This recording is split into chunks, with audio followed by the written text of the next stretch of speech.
Assalamualaikum warahmatullahi wabarakatuh. Selamat pagi, salam sejahtera untuk kita semua. Terima kasih ibu-ibu, KPM, kakak-kakak, atau ibu-ibu atau adik-adik yang saya sayangi, saya cintai, para KPM. Di sini kita kembali ya Bu, seperti biasa bulan sebelumnya, untuk melakukan pertemuan kelompok P2K2, peningkatan mutu kapasitas KPM. Di sini kita masuk ke modul kesejahteraan sosial disabilitas atau lansia.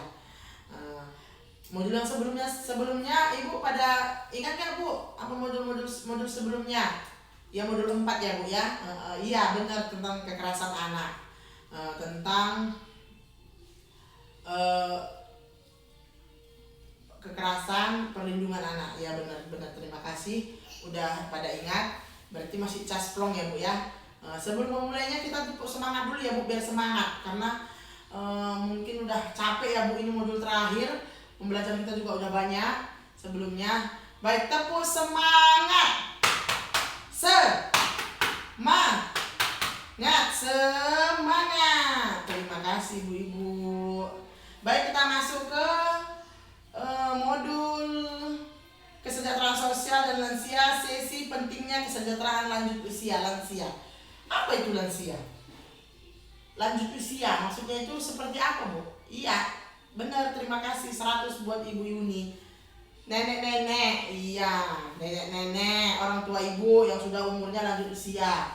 Oke, di sini dia pengertian lanjut usia. Menurut Organisasi Kesehatan Dunia atau WHO, batas terhadap lanjut usia ada 4 golongan, yaitu usia pertengahan 45 sampai 59 tahun, lanjut usia 60 sampai 74 tahun, lanjut usia tua 75 sampai 90 tahun, lanjut sangat usia di atas 90.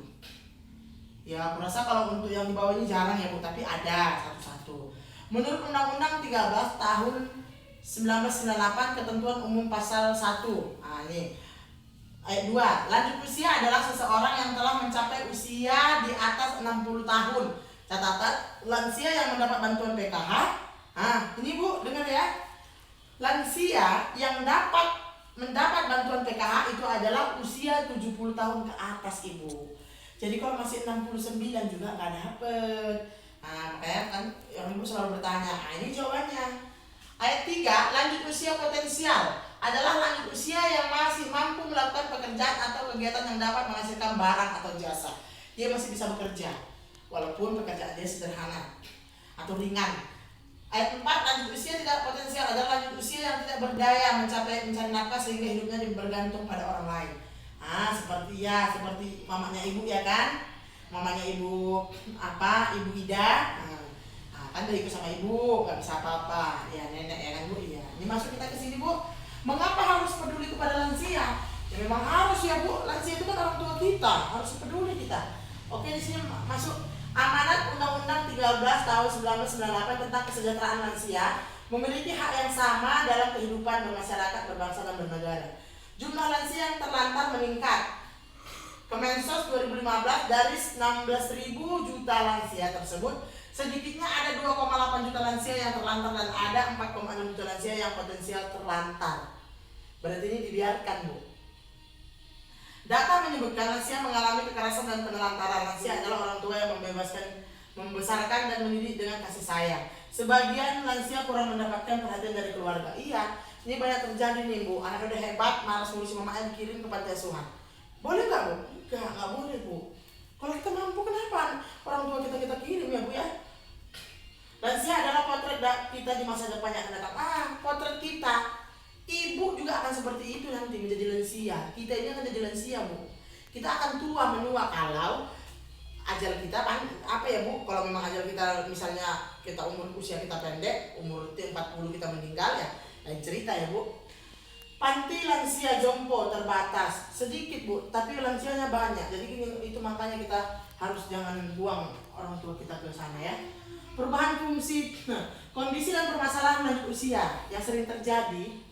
Perubahan fungsi organ tubuh yang menyebabkan terjadinya perubahan suhu tubuh, menyebabkan kulit keriput. Kalau udah ada keriput di tengah, bentar lagi hati-hati loh Ibu, bentar lagi lansia itu. Gangguan gerakan akibat radang sendi, tulang rapuh, lutut sakit, biasa itu Bu. Gangguan panca indera, penurunan fungsi penglihatan, penciuman, pendengaran. Makanya kadang orang tua itu kan peka, itulah Bu, karena udah mengapa lansia. Pengecapan, gangguan saluran kencing tak terkontrol, gigi mulai goyang, tanggal, sulit mengunyah, mempengaruhi pencernaan. Muncul penyakit Alzheimer, kepikunan, stroke, darah tinggi, radang sendi dan lain-lainnya. Banyak macam lah ya Bu ya. Oke, masuk di sini. Kondisi dan permasalahan lanjut usia. Psikososial diri dan hubungannya dengan orang lain. Perubahan emosi misalnya, muncul depresi, cemas dan ketakutan disebabkan perubahan fisik dan fungsi anggota tubuh. Kesepian, teman mulai berkurang, tukang tersingkir, takut penyakit, takut mati, takut kekurangan uang. Nah ini biasa terjadi sama orang lansia ini Bu. Agresif, marah-marah, menyerang, menendang pintu. Perubahan sikap dan perilaku misalnya cenderung diam di rumah, gerakan lambat, susah pergi jauh, murung, melamun, memerlukan teman bicara, berorientasi pada rasa lampau, hubungan dengan tetangga kurang baik. Ia selalu gaduh, kan biasa nenek Bu. Baru kondisi dan permasalahan lanjut usia. Spiritual, rohani, jarang beribadah, menjadi tidak sabar, kurang bersyukur, berpikir negatif. Tidak tabah dalam menerima kondisi penuaannya karena menua karena harus memakai alat bantu. Kurang mau berbagi dengan orang lain, selalu menunjukkan super powernya dan menganggap dirinya selalu benar. Orang tua memang selalu gini Bu, dia selalu benar rasa dia, masih hebat seperti dulu. Masih ketika dia muda, padahal udah nggak mampu lagi. Itu biasa terjadi sama lanjut usia. Makanya di sini kita harus memahami Bu. Oke, prinsip melayani lansia. Tidak memberikan stigma atau cap kepada lansia, tidak mengucilkan, menghindari diri dari sikap sensitif misalnya mudah marah, tersinggung.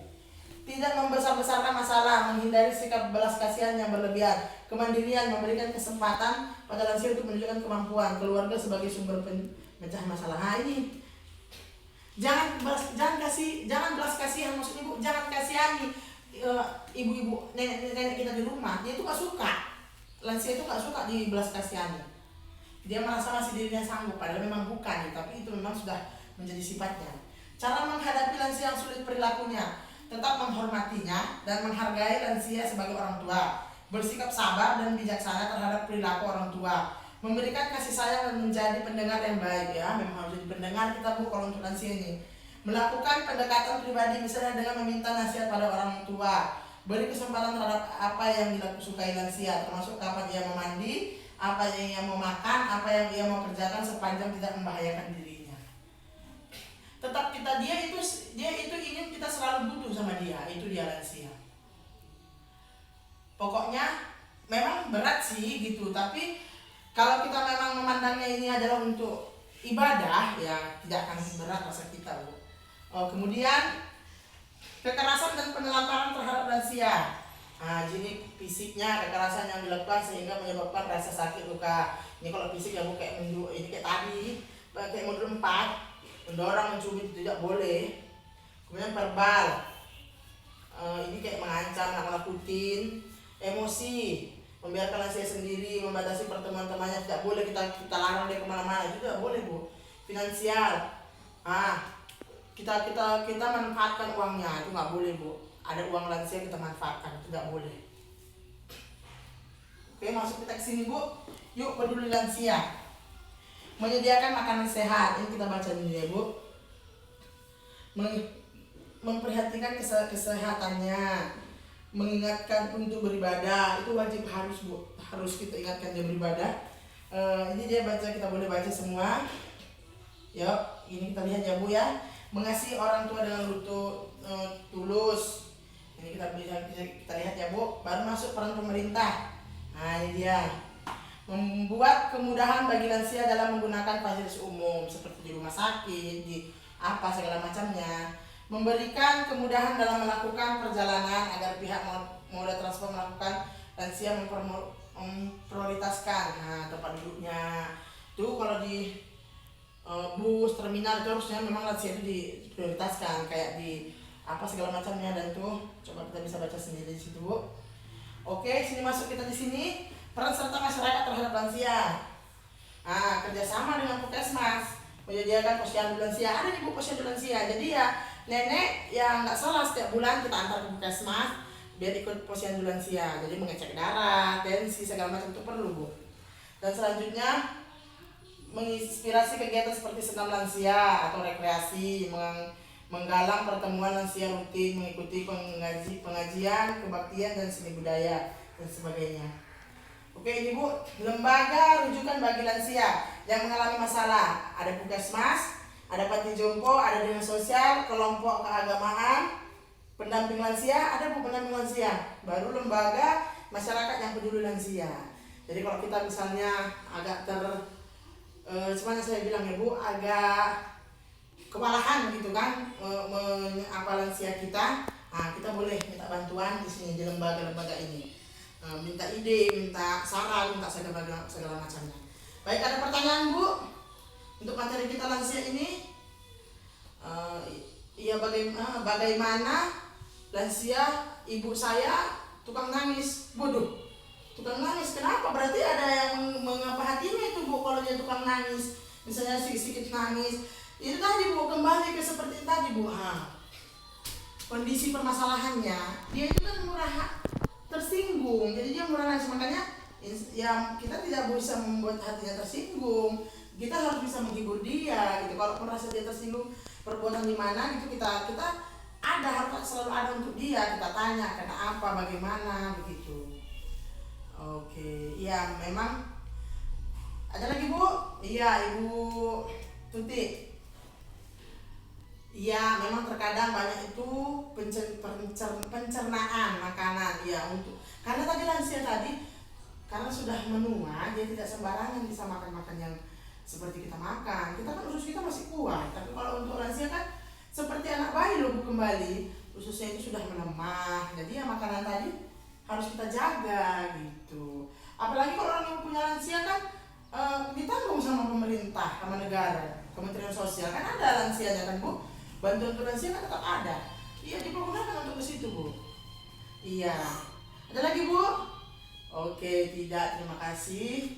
Mungkin sampai di sini dulu pertemuan kita untuk modul ini. Ini modul terakhir ya Bu. Bulan depan kita review aja lagi. Review modul 1, modul 2, modul 3 sampai modul 5. Oke, terima kasih. Waktunya masih bisa bersama kita di sini mengikuti pembelajaran. Baik, saya ucapkan, saya akhiri dengan wabillahi taufiq wal hidayah. Assalamualaikum warahmatullahi wabarakatuh.